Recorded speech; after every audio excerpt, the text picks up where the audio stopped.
नमस्ते। कभी कोई बहुत बड़ी लड़ाई बिना शोर किए शुरू होती है और दुनिया को उसकी भनक तब लगती है जब युद्ध अपने परिणाम दिखा देता है। दक्षिण एशिया इस समय वैसी ही चुप्पी में सांसें ले रहा है, मानो धरती पर कोई बहुत भारी कदम धीरे धीरे बढ़ रहा हो। न गोलियों की आवाज, न बारूदी धुआं, फिर भी हवा गर्म है। रूस और भारत के बीच यह बढ़ती नजदीकी सिर्फ कूटनीति नहीं, शक्ति समीकरणों का उलटफेर है। और इस खेल में पाकिस्तान कहीं भी नहीं दिखता, सिवाय उसके कांपते हुए हाथों और बेचैन आंखों में उठते डर के। सोचिए, पीओके की पहाड़ियों पर तिरंगा फिर से लहराए और दुनिया देखे कि जो भूभाग भारत का था वह भारत के नियंत्रण में वापस आ गया। सिर्फ यही घटना दक्षिण एशिया की राजनीति की धुरी घुमा देगी, लेकिन बात इससे भी भारी है। इस पूरी जंग में रूस अब एक मौन खिलाड़ी नहीं, बल्कि भारत के साथ कदम मिलाकर निर्णायक भूमिका में खड़ा दिखाई देता है। सवाल सिर्फ इतना नहीं है कि भारत पीओके ले सकता है या नहीं। असली सवाल यह है कि अगर भारत लेता है तो रूस को इससे कितना लाभ मिलेगा। रूस जानता है कि पीओके सिर्फ जमीन नहीं है, वहां से गुजरती पहाड़ी दर्रों की श्रृंखला सीधे मध्य एशिया के द्वार खोलती है। यह वही इलाका है जहां भविष्य की ऊर्जा नीति लिखी जाएगी। तेल, गैस, दुर्लभ खनिज और रणनीतिक मार्ग सब एक ही रेखा में सिमटे पड़े हैं। रूस दशकों से इसी रेखा पर प्रभुत्व चाहता आया है और भारत वह देश है जो इस रास्ते को सुरक्षित कर सकता है। पाकिस्तान कमजोर है, भीतर से खोखला है, सेना और सरकार दो दिशाओं में खड़ी है। ऐसे में रूस के लिए भारत का मजबूत होना भविष्य की ऊर्जा आपूर्ति, व्यापार मार्गों और सामरिक साझेदारी की गारंटी जैसा है। इसलिए भारत को पीओके में सफलता मिलती है तो इसका प्रत्यक्ष लाभ रूस के आर्थिक और सामरिक हितों को मिलता है। लेकिन यह तस्वीर जितनी चमकदार है उतनी ही विस्फोटक भी। पीओके पर भारतीय सेना की संभावित दस्तक पाकिस्तान के लिए सिर्फ हार नहीं, राष्ट्रीय अस्तित्व का प्रश्न चिन्ह बनेगी। वह जमीन जिसके नाम पर उसने दशकों तक जिहादी भावना उगाई, दुनिया को धोखा देकर अपने नागरिकों में नफरत भरी, अगर भारत उसे छीन लेता है तो पाकिस्तान के पास बचता ही क्या है।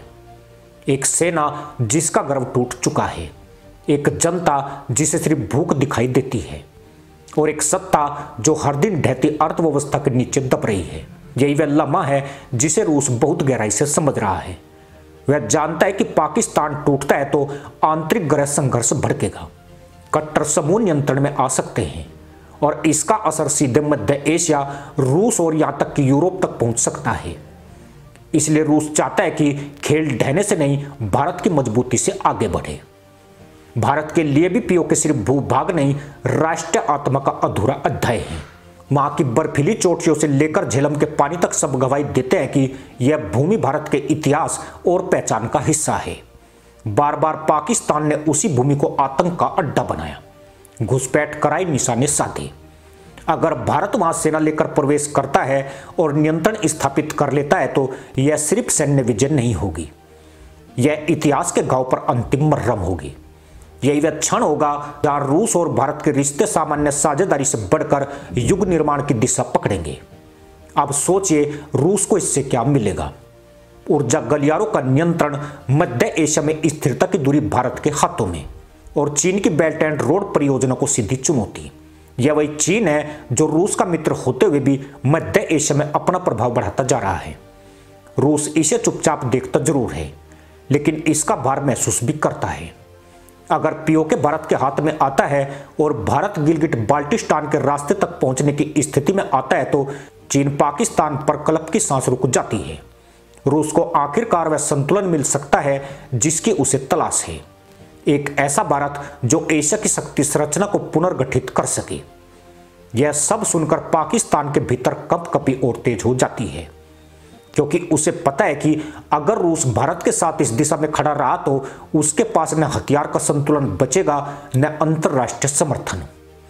अमेरिका पहले ही पाकिस्तान को शर्तों की जंजीरों में बांधे हुए है।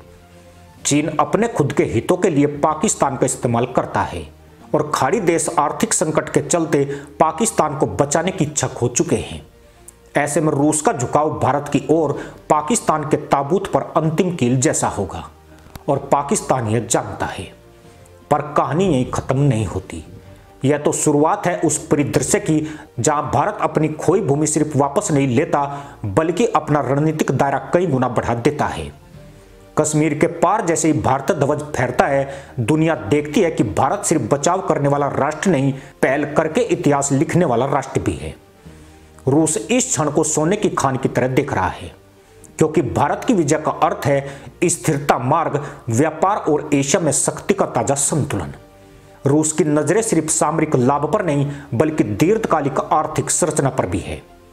पीओके के रास्ते ऊर्जा पाइपलाइन भारत के बंदरगाहों तक पहुंच सकती है।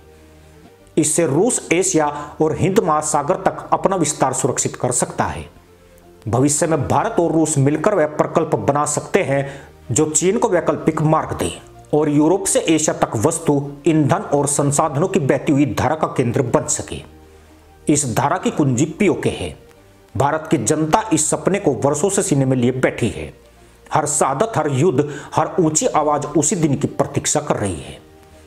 अगर यह क्षण आता है तो सिर्फ राजनीतिक मानचित्र नहीं बदलेगा, पीढ़ियों की आत्मा में उठता घाव भी भर जाएगा। और इसी क्षण रूस पीछे नहीं खड़ा रहना चाहेगा, वह अग्रिम पंक्ति का साझेदार बनेगा। भारत जितना मजबूत होगा, रूस को उतनी स्थिरता, उतने मार्ग, उतना व्यापार और उतनी शक्ति मिलेगी। भारत पीओके में सफल होता है तो रूस के लिए यह भविष्य में सोने से भरे सागर की चाबी है। और ऐसे भविष्य को देखकर पाकिस्तान की घबराहट स्वाभाविक है, क्योंकि आज तक उसने इतिहास को धोखे से लिखा। अब सच उसे मिटा देगा और सच की इस नई पटकथा में भारत और रूस एक पंक्ति में खड़े होंगे, निर्णायक, दृढ़ और अडिग। पीओके में तिरंगा लहराता है तो यह सिर्फ मानचित्र पर रंग भरना नहीं होगा, यह घोषणा होगी कि भारत अपनी तकदीर स्वयं लिखता है और भारत का मित्र वह शक्ति है जो इतिहास बदल सकती है।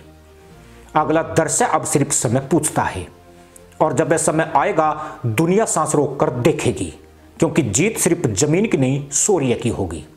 और इस बार कहानी का नाम होगा भारत रूस युग, पीओके के द्वार से शुरू। इसी के साथ अनुमति दोस्तों, जय हिंद, वंदे मातरम।